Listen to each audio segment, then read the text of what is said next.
March 1945. The Third Reich entered its final agony, squeezed between converging Allied armies advancing from east and west. Soviet forces stood less than 50 miles from Berlin, their massive offensives having shattered German defenses along the Oder River. In the west, American and British forces had crossed the Rhine, Germany's last natural barrier, and were driving deep into the industrial heartland.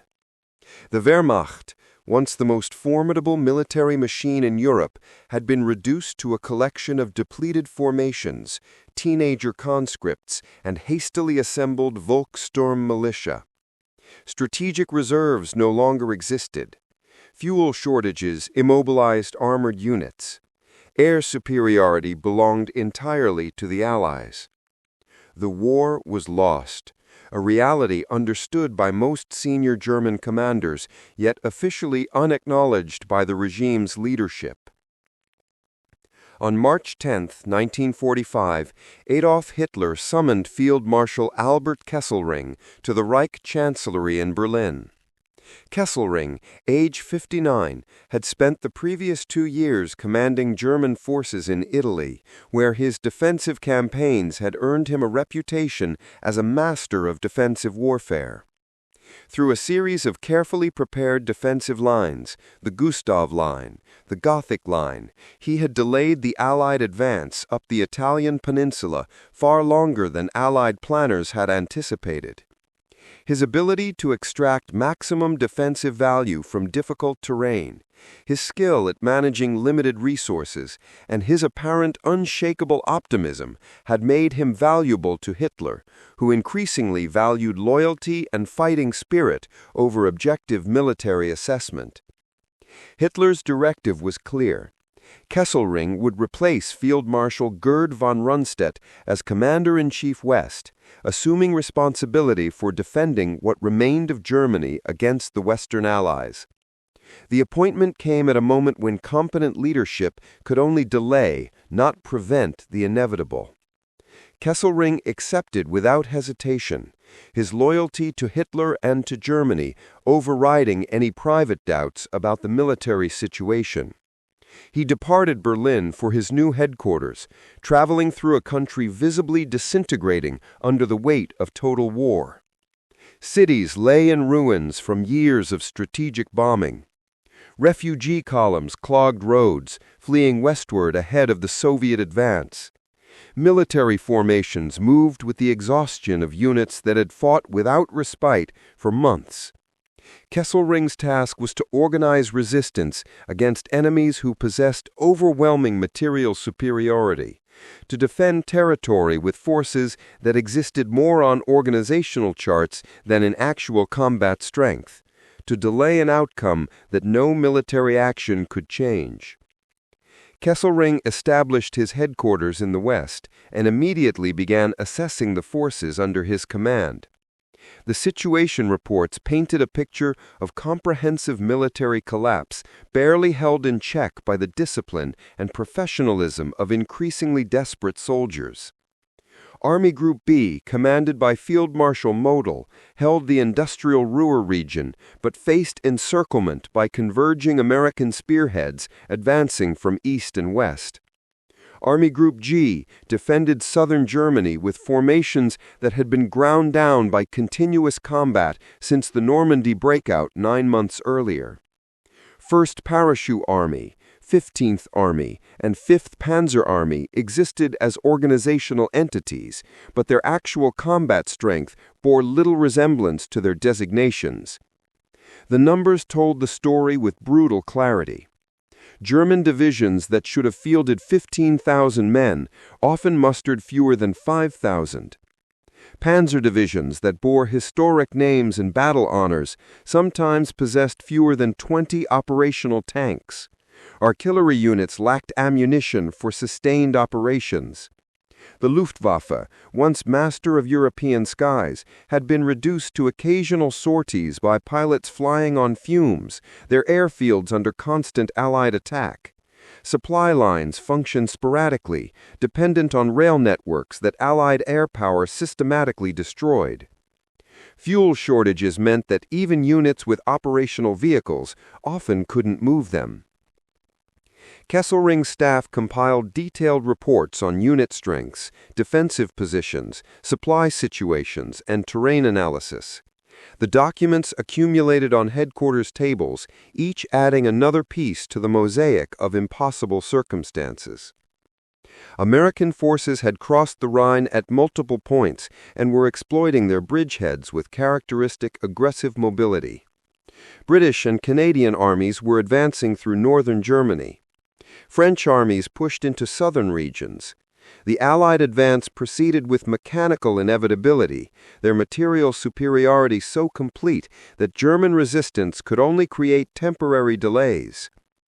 Kesselring summoned his army commanders for conferences, listening to their assessments, studying maps that showed shrinking German-held territory, attempting to formulate some coherent defensive strategy from the fragments of military capability still available. The conversations revealed capable officers trying to implement impossible orders, professional soldiers operating under constraints that made conventional military operations futile. Yet Hitler's directives permitted no retreat, no surrender of territory, no acknowledgement of military reality. Every city must become a fortress, every position defended to the last, every soldier expected to die rather than yield ground. Within days of Kesselring assuming command, the situation deteriorated further. American 1st and 9th Armies completed their encirclement of Army Group B in the Ruhr region, trapping Field Marshal Model and approximately 300,000 German soldiers in a massive pocket.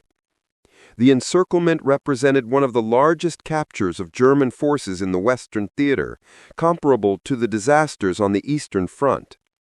Model's forces found themselves surrounded in Germany's industrial heartland, cut off from supply and reinforcement, facing enemies who could systematically reduce the pocket at their leisure. Kesselring faced immediate decisions about how to respond to this crisis. Military logic suggested attempting a breakout operation, concentrating whatever mobile reserves existed for attacks on the encirclement's weak points, coordinating with Model's forces for simultaneous attacks from inside and outside the pocket. Yet Kesselring possessed no meaningful reserves. The forces outside the Ruhr barely maintained their own defensive positions against continued Allied pressure. Hitler's orders explicitly forbade any voluntary withdrawal or surrender, insisting that encircled forces tie down Allied troops and continue resistance indefinitely.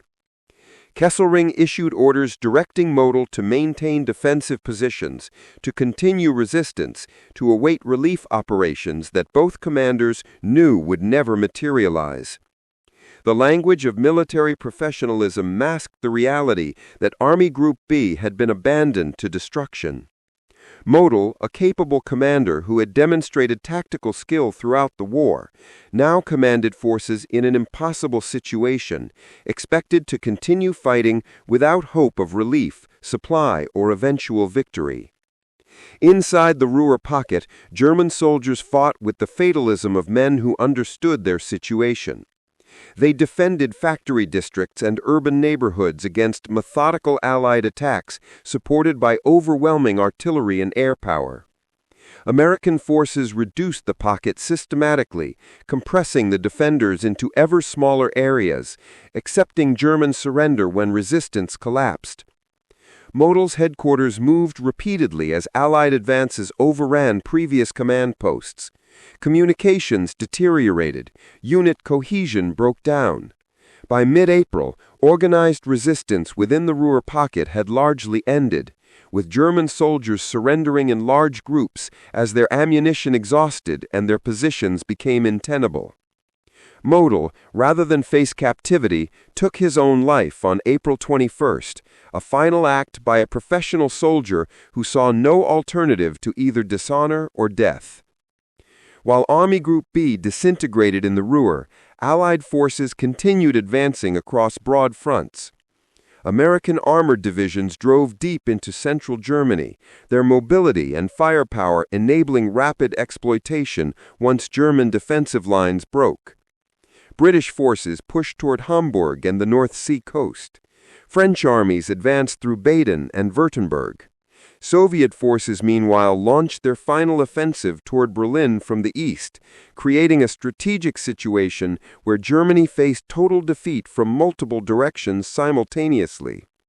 Kesselring attempted to organize defensive lines from the depleted formations under his command. He issued orders for units to occupy positions along river lines, to defend towns and cities, to counterattack Allied penetrations. The orders reflected standard military doctrine, the accumulated wisdom of defensive warfare. Their implementation, however, proved impossible. Units ordered to defend specific positions often didn't exist in meaningful strength. Counterattacks throughout April 1945, Kesselring operated under increasingly irrational directives from Berlin. Hitler's orders demanded fanatical resistance, the defense of every position, the execution of commanders who withdrew without authorization. The regime's propaganda insisted that secret weapons would turn the tide, that Allied coalition would collapse through internal disagreement, that Germany would achieve victory through willpower alone. These fantasies bore no relationship to military circumstances, yet they shaped the orders Kesselring received and was expected to implement. Kesselring faced fundamental choices about how to interpret and execute these directives. As a professional military officer, he understood that prolonging resistance under current conditions served no military purpose. Germany had lost the war. Continued fighting would only increase casualties and destruction without altering the outcome. Surrendering immediately would save lives and preserve what remained of Germany's cities and infrastructure. Yet Kesselring had built his career on loyalty to superiors and to the state. His optimistic temperament and his faith in military discipline made him willing to execute orders even when he doubted their wisdom. His relationship with Hitler, built over years of campaigns where his defensive skills had achieved results that justified his commander's confidence, created personal loyalty that overrode objective military judgment. He continued issuing orders for resistance, for defensive operations, for the continuation of combat. When local commanders requested permission to declare cities open and avoid destruction, Kesselring often denied authorization, citing orders from higher authority. When units faced encirclement, he ordered continued defense rather than withdrawal. When situations became militarily hopeless, he invoked duty and discipline rather than acknowledging reality. These decisions had consequences beyond military operations. Continued resistance in cities meant continued Allied bombing and artillery bombardment. German soldiers died defending positions that would inevitably be overrun. Civilian populations suffered as combat destroyed their communities.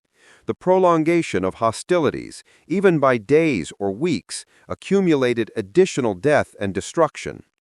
Kesselring later defended these decisions by citing military duty, the chain of command, the soldier's obligation to obey orders.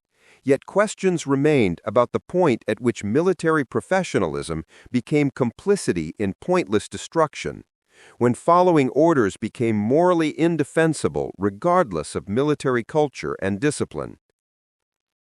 By late April 1945, Germany's military situation had deteriorated beyond any pretense of organized resistance. Berlin lay under siege by Soviet forces. Hitler had committed suicide in his bunker. The Nazi regime had effectively ceased to exist as a functioning government. American and Soviet forces had met at the Elbe River, cutting Germany in half. Kesselring's command area in southern Germany had been reduced to isolated pockets of resistance scattered across Bavaria and Austria. On May 5, 1945, Admiral Karl Dönitz, Hitler's designated successor, authorized German commanders to negotiate surrender with Allied forces. Kesselring, recognizing that further resistance served no purpose, entered into negotiations with American commanders for the surrender of forces under his command in southern Germany. The surrender negotiations took place in a context where military formalities masked the reality of total defeat. Kesselring arrived at the designated meeting site with staff officers, still maintaining military bearing, still wearing his field marshal's uniform and decorations.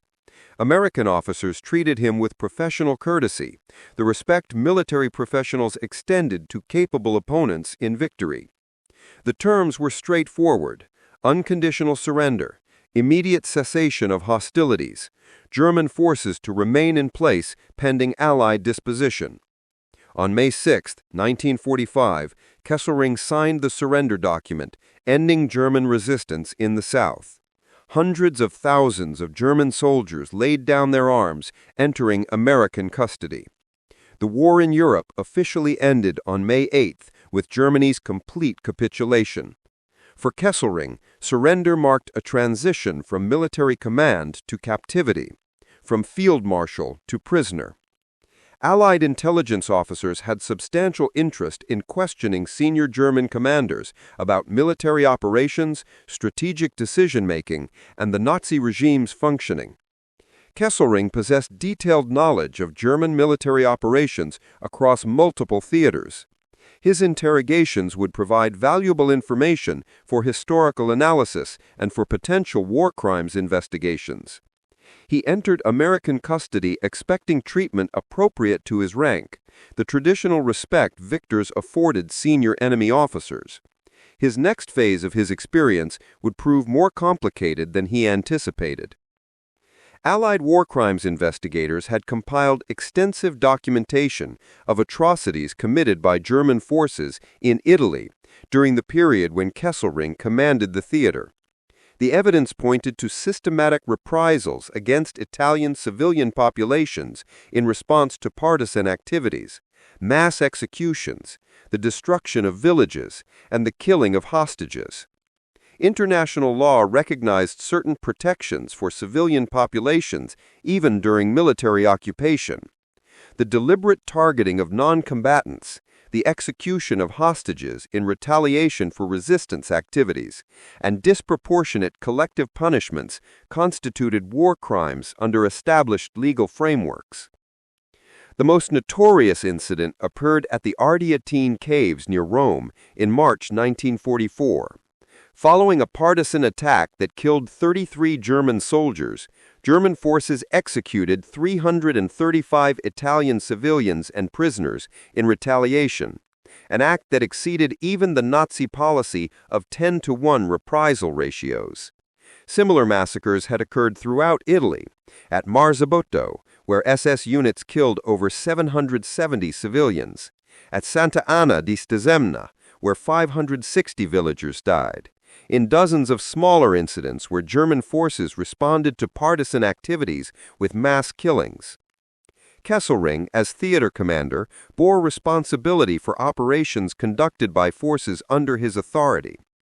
Documents revealed that he had signed orders establishing harsh reprisal policies, that he had authorized severe measures against civilian populations in areas with partisan activity, that he had created the command climate within which these atrocities occurred. His defense would later argue that he didn't personally order specific massacres, that partisan warfare created exceptional circumstances, that international law permitted reprisals within certain bounds, that he had attempted to moderate subordinate actions, that many atrocities occurred without his knowledge or authorization. Yet command responsibility extended beyond direct orders to encompass knowledge of subordinate actions and failure to prevent or punish crimes. British military authorities decided to prosecute Kesselring for war crimes committed in Italy. The trial would address both his individual responsibility for specific orders and his broader command responsibility for atrocities committed by forces operating under his authority. In May 1947, Kesselring stood trial before a British military court in Venice, facing charges that would determine whether his military service would be remembered as professional competence or as complicity in mass murder. The Venice trial of Albert Kesselring opened in a context where Allied authorities were conducting numerous war crimes proceedings against German military and political leaders. The Nuremberg tribunals had established precedents for prosecuting individuals for crimes against humanity, war crimes, and violations of the laws of war. Kesselring's trial focused specifically on his command responsibility for atrocities in Italy. The prosecution presented extensive evidence, orders signed by Kesselring establishing reprisal policies, testimony from survivors of massacres, documentation of specific incidents, expert military testimony about command responsibility. The evidence established that Kesselring had created orders authorizing severe measures against civilian populations, that he had known about specific reprisal actions, that he had failed to discipline subordinates who committed atrocities. The Ardeatine Caves massacre received particular attention, with prosecutors documenting the chain of command from Kesselring's headquarters through intermediate commanders to the SS and Wehrmacht units that executed the killings. Kesselring's defense argued that partisan warfare created exceptional circumstances, that international law permitted reprisals within certain bounds, that he had attempted to moderate subordinate actions, that many atrocities occurred without his knowledge or authorization. His attorneys emphasized his professional military skill, his focus on conventional military operations, his lack of Nazi Party affiliation or ideological extremism. They portrayed him as a soldier caught between military necessity and subordinate excesses, attempting to fight a legitimate war against partisan forces who themselves violated laws of war. The testimony revealed the complexity of command responsibility